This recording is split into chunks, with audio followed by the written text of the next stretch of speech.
I, Robot, now a major motion picture from 20th Century Fox starring Will Smith. I, Robot, Isaac Asimov.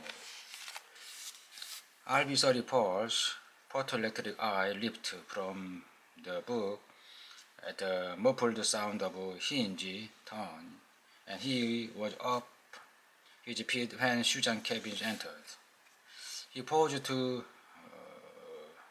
read just the huge "No Entrance" sign upon the door, and then approached the robot. I brought you the text upon hyperatomic morals. Hubby, a few anyway. Would you care to look at them? Albus Oliver, otherwise known to Hubby, dipped 3 heavy books from her arms and opened to the title page of 1. Theory of hyperatomics. He mumbled inarticulately to himself as he flipped the page and then spoke with an abstracted air. Sit down, Dr. Kelvin. This will take me a few minutes. The psychologist seated herself and watched Hobbes narrowly, and he took a chair at the other side of the table and went through the 3 books systematically. At the end of half an hour, he put them down. Of course, I know why you brought these. The corner of Dr. Kelvin's lip twitched. I was afraid it would be difficult to walk with you, Hubby. You are always a step ahead of me. It's the same with these books, as with the others. They just don't interest me. There's nothing to your textbook. Your scientist is just a mess of collected data plastered together by makeshift theory. And also incredibly simple that it's scarcely worth bothering about. It's your fiction that interests me. You studied the interplay of human motives and emotions. His mighty hand gestured vaguely as he sought the proper word.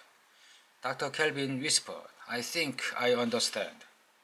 I stay into mind, you see, the robot continued, and you have no idea how complicated they are. I can't begin to understand everything because my own mind has so little in common with them, but I try, and your novels help. Yes, but I am afraid that after going through some of the harrowing emotional experience of our present-day sentimental novel, there was a tinge of bitterness of a voice. You find real mind like our doll and calories, but I don't. The sudden energy in the response brought the other to her feet. She felt herself reddening and saw widely. He must know. Hubby subsided suddenly and muttered in a low voice from which the metallic timbre departed almost entirely. But of course, I know about it, Dr. Kelvin. You think of it always, so how can I help but now? Her face was hard. Have you told anyone? Of course not. This with genuine surprise. No one has asked me. Well then. She flung out. I suppose you think I am a fool. No. It is a normal emotion. Perhaps that is why it's so foolish. The wistfulness of her voice drowned out everything else. Some of the woman peered through the layer of doctorhood. I am not what you'd call attractive. If you are referring to mere physical attraction, I couldn't judge, but I know, in education, that there are other types of attraction. Noah Young. Dr. Kelvin had scarcely heard the robot. You are not yet 40. An anxious insistence had crept into Hubby's voice. Sorry, as you count the years, the cerebral, the 60 as far as my emotional outlook on life is concerned. Am I a psychologist for nothing? His robot needs bitter breathlessness, and he's barely 35 and looks and acts younger. Do you suppose he ever sees me as anything but what I am? You are wrong. Hobbes still pissed stuck the plastic table with a strident clang. Listen to me.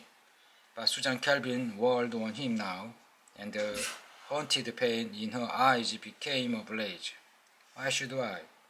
What do you know about it all? Anyway, you machine.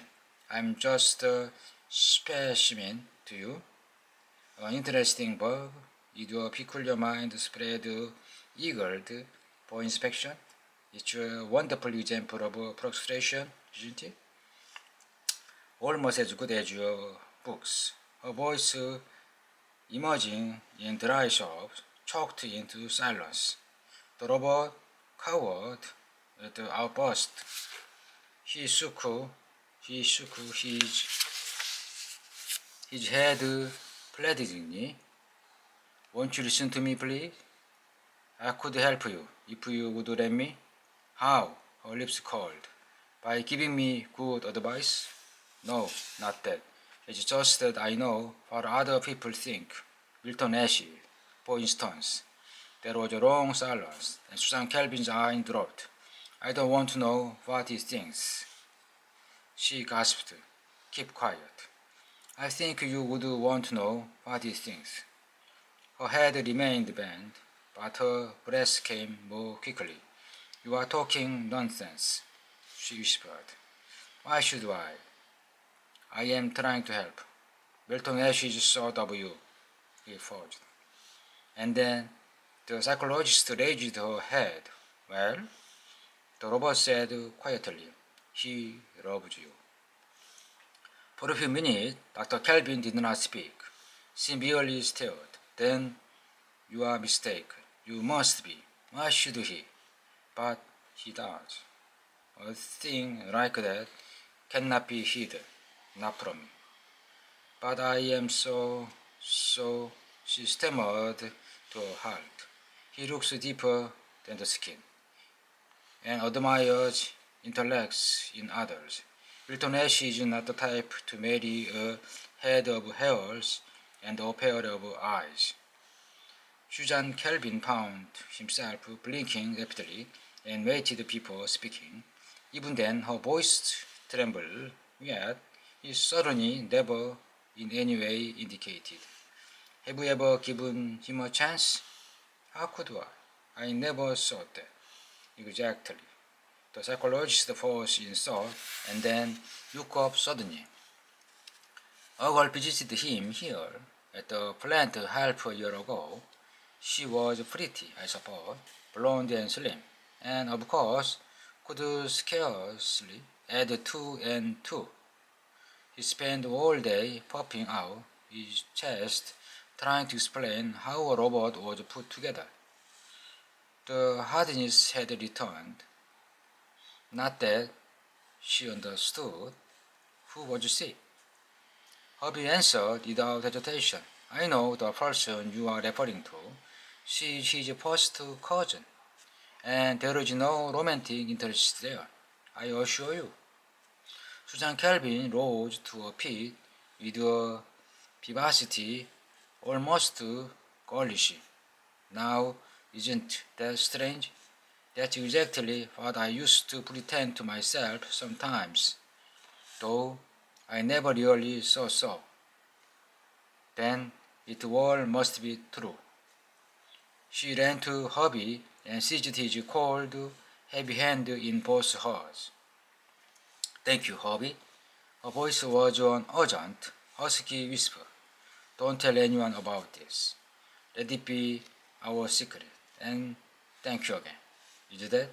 And the compulsive squeeze of hubby's unresponsive metal fingers, she left. Hubby turned slowly to his neglected novel, but there was no one to read his thought.